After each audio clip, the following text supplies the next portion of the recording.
More information tonight about a man accused of murdering his ex-wife and then setting her body on fire. He made his first appearance in court today. And more snow is on the way Tuesday night into Wednesday. We'll talk more about that and the rest of your work week weather coming up. And a new mobile dispatch unit from Multicare is up and running. We'll take a look inside.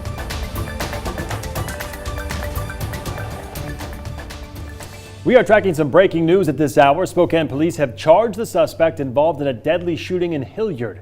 Christian Robinson was charged with second-degree murder. Police say he's been denied bail. That shooting happened early this morning in a McDonald's parking lot. Investigators found a man dead in a car and detained multiple people at the scene. Police have not yet identified the victim.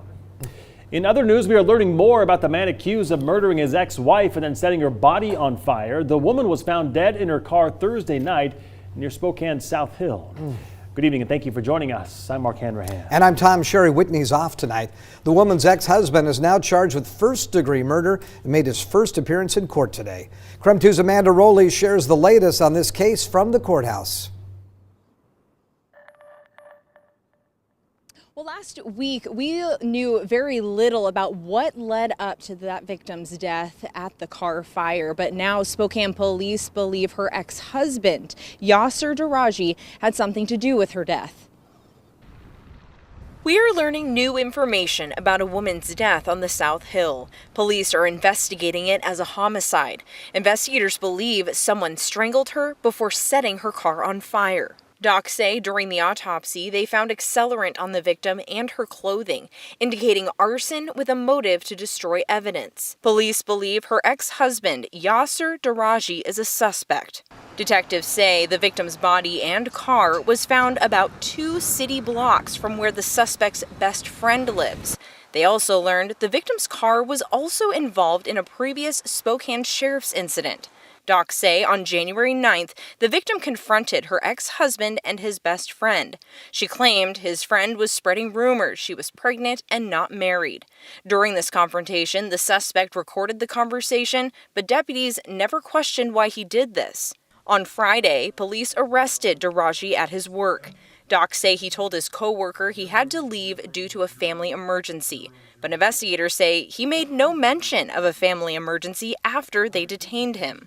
He told investigators he saw his wife the night of her death when she came to pick up their son, but he denied seeing her after this. Investigators say the suspect's time frame of what happened that night changed throughout the interview. But investigators say the suspect's time frame of what happened that night changed throughout the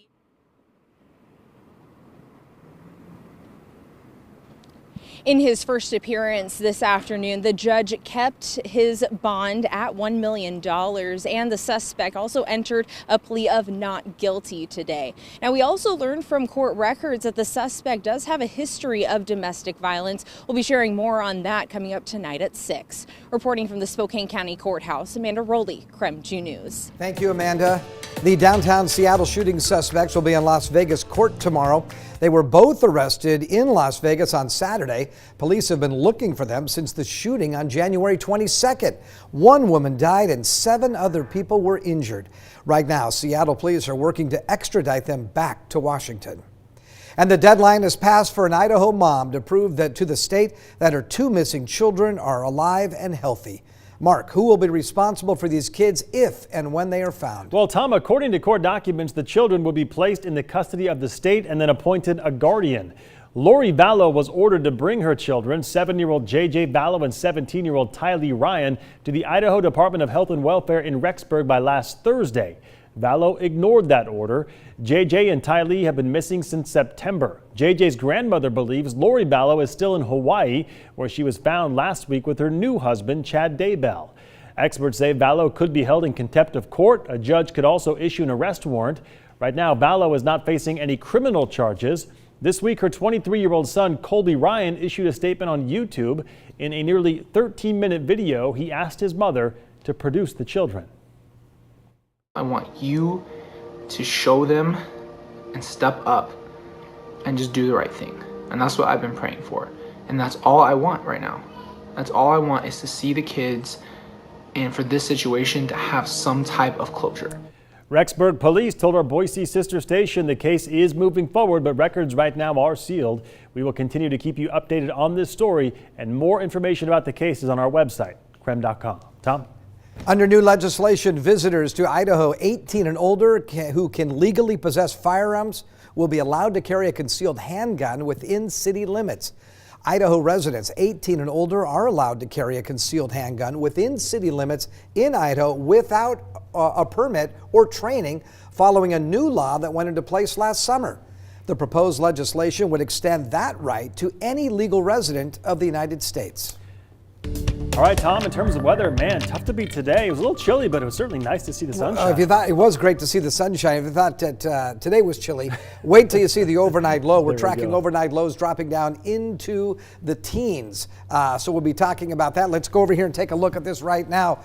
We've got watches and warnings, and we've got a winter storm watch in effect, not for tomorrow, but for tomorrow night into Wednesday. Everywhere you see shaded in blue. In the mountains, we could see 6 to 12 inches of snowfall at those higher elevations. Here in the valleys, though, again, the Tuesday night through Wednesday morning storm total should be 2 to 3 inches in Spokane, 2 to 3 inches in Cheney. We'll see about 4 inches out towards Coeur d'Alene and St. Mary's. So this could make for a very slippery commute Wednesday morning. Pullman will see 4 to 6 inches of snow. Lewiston getting 1 to 2. Not as much snow out in central Washington and also up in northwestern Washington, or north central Washington, not seeing as much snow up there. Here's a look at the current radar. Very quiet right now. Not much in the way of snow or rain falling anywhere. We're going to look for an overnight low of 19 degrees. 35 is what we'll get tomorrow. Could see a few daytime flurries, but at the same time, I think it's going to be more of a nighttime event, an overnight event, and then also into Wednesday morning as far as snow is concerned. Now, the really cold temperatures don't stick around all that long. Look at Saturday. I've got a chance of rain and snow, probably more rain than snow, with a high of 44. We'll look for a mostly dry day on Sunday with a daytime high of 42. I'll check the rest of your 7-day forecast coming up in just a few minutes. Well, that Sunday looks pretty fantastic. It does, doesn't it? See a little sunshine. Hit the slopes. Yeah, there we go. Well, if you're tired of waiting at an urgent care center for treatment, there may be another option to consider. Yeah, it's a service designed to bring health care to your home. KREM 2's Shayna Waldtower brings us more on how it's already helped hundreds. So I go and I get my little bottle. Just like a doctor's office, except in the comfort of your home. It's urgent care on wheels. With Dispatch Health, and this Nice is to meet you. Patrick. Hi, Patrick. This visit is one of 6 on this team's schedule for the day. It's a part of the Dispatch Health Service. After loading up what they call their rover, they're out and ready to help patients. We are equipped with 7 different kits here, and so we have everything from strep testing, flu testing, UTI testing.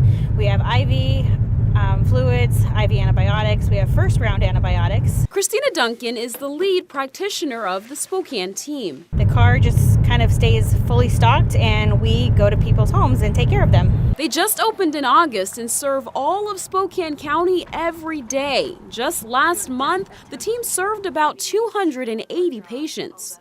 I can't drive myself. Sabrina Savage lives in Cheney. She called dispatch after a chemical burn left her skin aching and tender. She says she didn't want to call an ambulance and have to wait in an emergency room. Sometimes it's a longer wait. And when I saw this option that they actually came to me, that was like, wow. So from her living room, she called dispatch. She says someone was at her door in just an hour. And in about 45 minutes, she says the team was finished treating her and filling out her prescription. It was really a blessing. And so I'm very, very grateful and thankful that they could come to me. By this summer, a third rover could join the fleet. The service accepts most insurance plans and charges a copay ranging from $5 to $50. A lot of patients who are homebound, they have a hard time, getting out to their appointments, and so that's where we can come into play and try to treat them from home. A patient calls or submits an online form requesting help. Dispatch then calls that patient to get more details about what they need. Duncan says within about 2 hours, someone is on scene and ready to help. Shayna Waldtower, KREM 2 News. I bet that will get a lot of use. You bet. The Snohomish County man who became the first U.S. patient diagnosed with the coronavirus left the hospital and says he's getting better and looks forward to life returning to normal. That man fell ill after returning from a visit to China and was admitted on January 20th. After discovering the man had coronavirus, the Washington State Department of Health began monitoring dozens of people who came into close contact with him. The coronavirus has now spread to more than 20 countries, including nearly a dozen cases here in the U.S. Health experts are predicting the coronavirus will be an ongoing epidemic. The CDC confirms 11 cases so far in the U.S. with symptoms ranging from mild to severe. More are expected as American citizens continue returning from China. Their flights are being confined to 11 U.S. airports, including LAX and SeaTac, where travelers hope face masks will protect them. President Donald Trump has proven to be unfit for the office he occupies. Closing arguments in the Senate impeachment trial have wrapped up nearly a month and a half after the House voted to impeach President Trump on charges of abuse of power and obstruction of Congress. White House defense lawyers categorized the charges against President Trump as partisan as they made their closing arguments for acquittal. This entire campaign of impeachment that started from the very first day that the president was inaugurated was a partisan one. Some Senate Democrats say they want the president to move past the moment and get back to work on the issues.